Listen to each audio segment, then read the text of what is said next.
Today, I'm ranking the Sentries in Helldivers 2. From the best to the worst. From the most used to the ignored. From the toughest killing machines to the wimpiest turrets that love to unalive themselves. These are the Sentries that democracy has produced.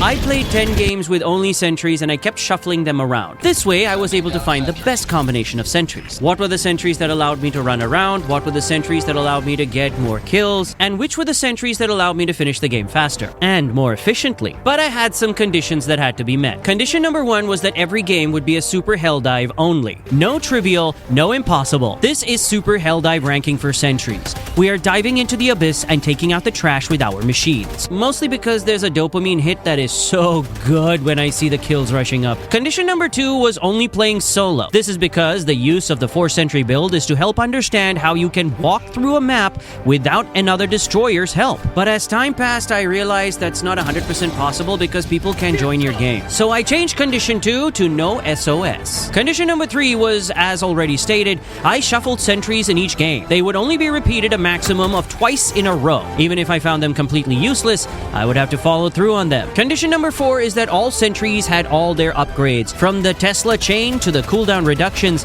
every upgrade would be considered. This would help to understand the maximum potential of each Sentry. Now, towards the end of the 10th game, a viewer who was watching my live stream came up with a very good point. The ranking system only counted for terminates. God, I hate those bugs. Now we move on to our participants. They are the machine gun, the Gatling gun, the rocket launcher, the autocannon, the flamethrower, the Tesla, the mortar, and the EMS mortar. Now, before we dive into this ranking, please make sure to like and subscribe. It helps me to create more videos.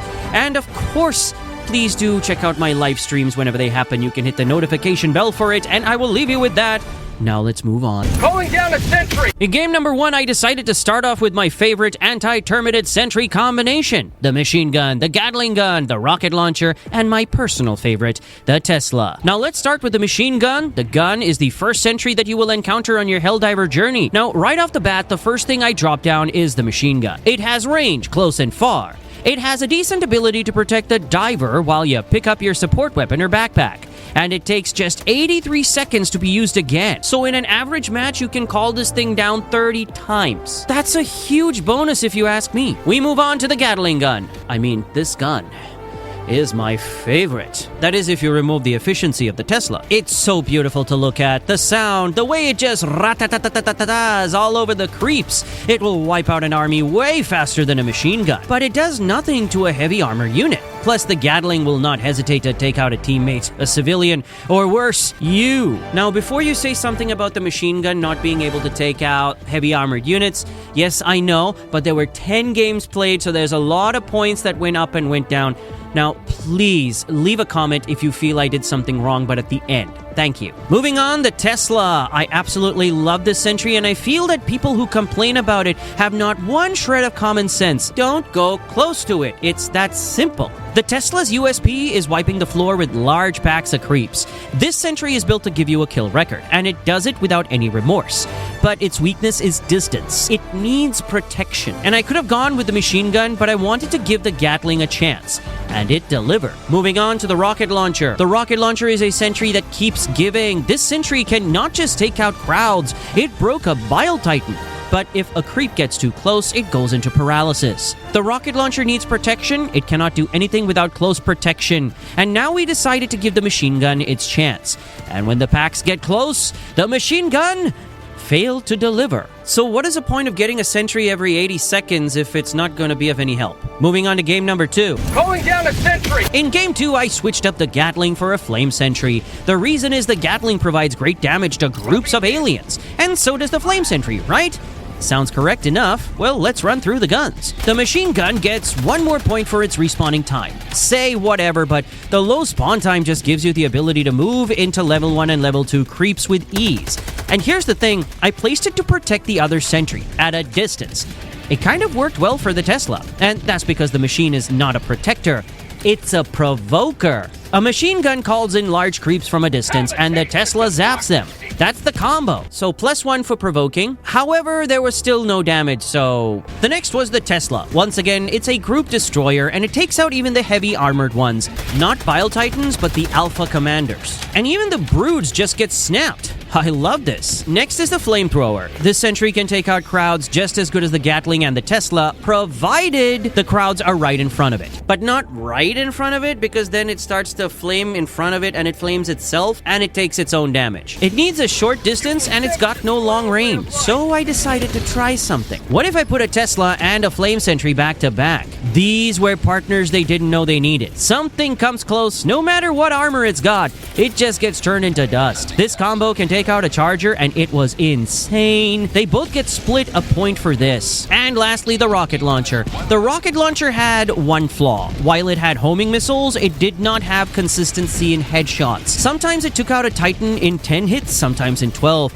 but for the sake of 2 hits, I'm going to minus only 0.5 from the score, and for the fact that it still took out the Titan from a distance, it gets +1. Now at this point, after the second game, I had 2 new learnings. First up, the machine gun and the Gatling have to be compared against each other. They work as provokers and protectors. While you can rely on them for racking up kills, even a Gatling can't really take on a pack of aliens that are too close to it. The Tesla needs to be compared to the Flamethrower. The distance and damage output of both are similar, but not same. Moving on to game number 3. Calling down a Sentry! For game number 3, I had to break one rule because I wanted to prove something. I had the Gatling, the Flame Sentry, the Mortar, and I brought in the Rocket Launcher again. Here's the thing. I only put in the Rocket Launcher here because I wanted to see if it's an all-purpose Sentry. I really love the Rocket Launcher, so let's get into it. First up, we start with the Gatling gun, and compared to the last game, it is a protector, a provoker, and pretty much way better than the machine gun. The machine gun spawns 30 seconds faster, but the Gatling is worth more than those 30 seconds. But it killed me, and I didn't have enough time to run. I'm only minusing 0.5 because I kind of blame myself. Next up is the Flame Sentry. Now, when you're surrounded by hundreds of creeps, you need something to bring that down to like 20 so that you can run away. That was the Tesla, and it is not the Flame Sentry. The Flame Sentry explodes when it takes damage, and it leaves flames behind which can kill creeps. But even the explosion wasn't enough. This Sentry is a handicap without a Tesla protecting it. Number 3 is the Mortar. At the very end of the game, the Mortar shined when you're at the extraction zone and it's shooting down creeps from outside. But during the game, it was a handicap. Maybe it was because of the map I was in. I know that this Sentry is great against automatons, but in the Terminids, I would never pick this in a proper game. Never. It even took out its protector. Who does that? The Rocket Launcher. I have nothing to say about this Sentry except it proves itself as a Sentry that can last in any combination. That's right, it's an any combo Sentry. It can take on any creep, and all it needs is something to keep the front clear. Or better yet, just place it far away. I realized I got through this game with a handicap Mortar because of the Gatling and the Rocket Launcher, so they both get +1. Game number 4. Calling down a Sentry! Game 4 had a change-up. The autocannon, the Mortar, the Tesla, and the Gatling. And here I realized the autocannon had to be compared to the Rocket Launcher. And comparing the autocannon to the Rocket Launcher, it's no contest. Starting off with the autocannon, this cannon was just not as effective as the Rocket Launcher. It hits 3 shots, which is amazing. It's got AoE, which is amazing. The distance was there. But if I had to pick one, I would take the Rocket Launcher. So let's give the autocannon 1 for all the positives. But if creeps come close, it loses out.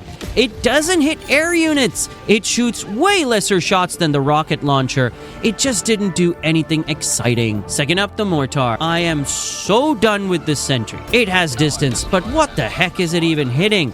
It's good if you play one Sentry and support weapons. Basically, if you want to run into battle and you need someone covering your back, you put up a Mortar at the back and then you run it. And then you have to pray to God it doesn't hit you. Other than that, oh God, I hate it. Number 3, the Tesla. I will never leave home without this gem. This is my diamond.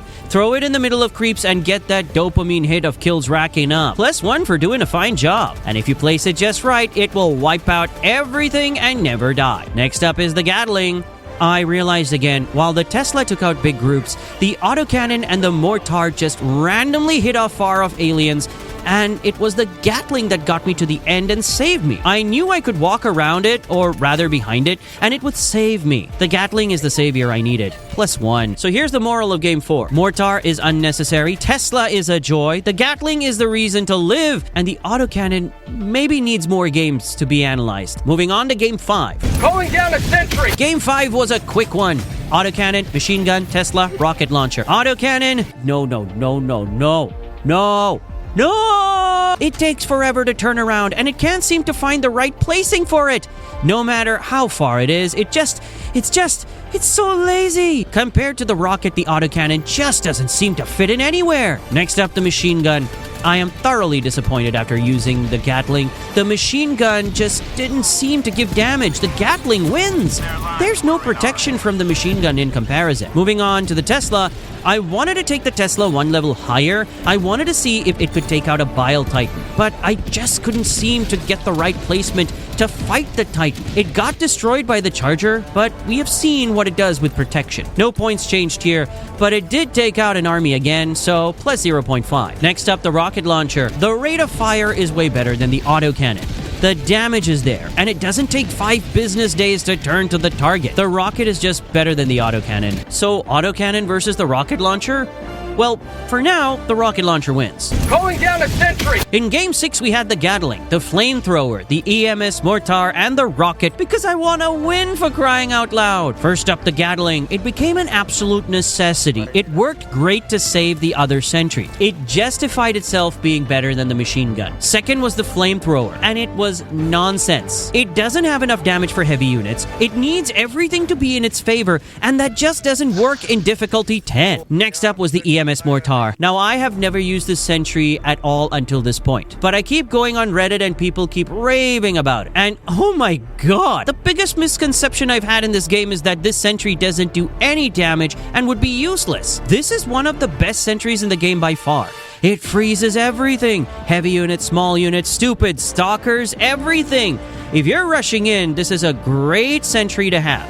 And if you're playing only Sentries, man, it just keeps everything ready for your Sentries to go crazy. If you can protect your EMS for just long enough for it to freeze everything, my god, you're in control. If it's at a distance, it's gonna help you escape. You can kill and it doesn't harm you because it doesn't deal any kind of damage. Let's say your other Sentries are in cooldown and you have no ammunition. Okay, you can run, but it can't help in killing. And I have to minus a point because not doing damage, I have to consider it, right? Moving on to number 4 is the rocket launcher. I'm giving the Sentry one last point just for existing. It helped take out creeps, it helped take out an impaler from a distance. All too easy. Moving on to game number 7. Going down a Sentry! This game turned out being a PvP. This is what I love about Helldivers. If you play with your friends, you will have unlimited fun, period. I used a Tesla, a Gatling, a rocket launcher, and a machine gun. I'm not avoiding any points because they all did their thing. And it wasn't really a fair enough game to rate Sentries in because they all just, these games are easy.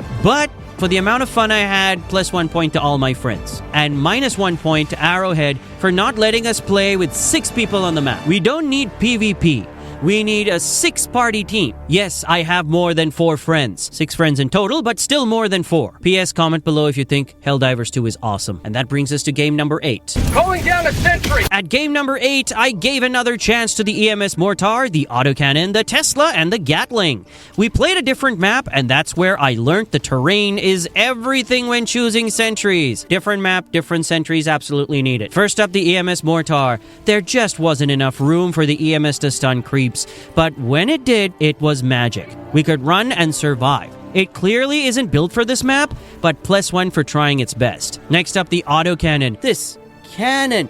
Why does it take so long to turn? Just to give it an equal opportunity, I had to take it and just no more autocannons, no more. -1 because I could not find it a footing anywhere. Next up is the Tesla. As usual, the Tesla was great. I realize I cannot take out Bile Titans with it, but I leave that to the rocket launcher. And if I had to protect the rocket launcher, the Tesla made the difference, even in this map. Number 4 is the Gatling. This Sentry is the king of the jungle. If I don't give it +1, then I don't even know. In the end, the terrain matters, the choice of Sentries matter, where they are placed in each terrain matters. And this map actually needed a flame, a Gatling, a machine gun, and a Tesla, all close range. That way I could run around and get more kills. So game number 9. Calling down a sentry. Again, Gatling, machine gun, Tesla, flamethrower. I am naked to Bile Titans and Chargers, but the way the Predators keep running around, this combo might be the answer. So for this particular game, I don't have any individual points for each sentry, because in the end, they all did their job. +1 to all of them. The flamethrower and the machine gun really did surprise me. The creeps in majority on this map are weaker, and that's why this combination worked great. But without armor penetration for heavier units, you really can't win the game. But I could run around long enough for the other people who had armor penetration to do their job. Moving on to game 10. Calling down a sentry. For the final game, I had to play the worst combination ever. And by worst, I mean the worst combination ever. The EMS mortar, the rocket launcher, and the machine gun. Now, I only took the rocket launcher because I needed to survive. But this game was over before it started. The EMS could not stun creeps because it had no protection. There is no high ground. The mortar was just out of place completely. The rocket launcher was not sufficient to work alone, and it showed. The machine gun came down every 80 seconds just to get destroyed in 2 seconds. Again, it was over before it even started. Alright, so these are my ratings of the sentries, and the winner is... In first place, we have the Gatling with a 6.5, then the rocket launcher with a 6.5, followed by the Tesla and the EMS with 4 points each, followed by the machine gun with 2 points, the flame with 0.5 points, the mortar with 0, and the autocannon with -2. Now, I should tell you that among all of these, my favorite is always going to be the Gatling for consistency, the Tesla for crowd control, the rocket launcher for heavy tanky units, and honestly the machine gun for just having the confidence to walk away. Even if it doesn't deal damage, I can still use it as a decoy and run around in the opposite direction, and I'll get one every 80 seconds. I do consider that a lot. And I tried an extra game just to prove that it works in almost any situation.